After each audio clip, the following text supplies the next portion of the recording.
السلام علیکم ورحمۃ اللہ وبرکاتہ۔ سب سے پہلے ہم آپ کو اپنے چینل میں خوش آمدید کہتے ہیں، موسٹ ویلکم، مرحبا بکم، اور اللہ کی ذات سے امید رکھتے ہیں آپ خیر و عافیت سے ہوں گے۔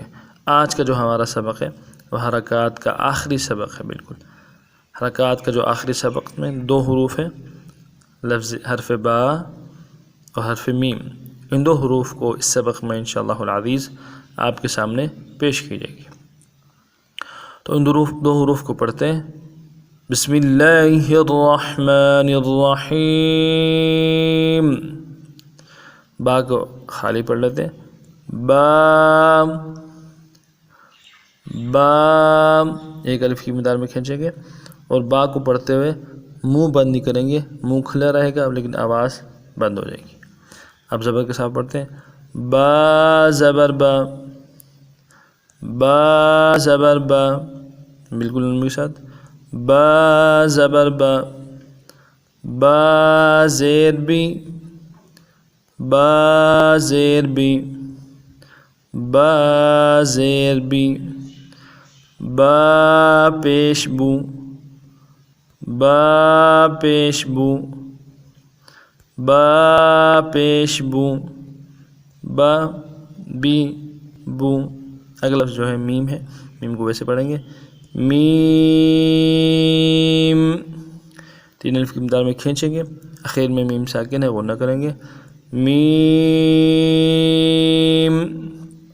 اب اس کو زبر زیر پیش کے ساتھ پڑھیں گے، میم زبر ما، میم زبر ما، میم زبر ما، میم زیر می، میم زیر می، میم زیر می، میم پیش مو، میم پیش مو، میم پیش مو، ما می مو۔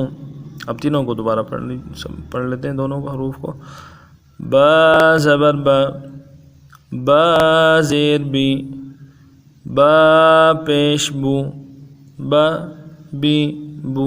اب رواں پڑھیں گے، با بی بو، میم زبر ما، میم زیر می، میم پیش مو، ما می مو، ما می مو۔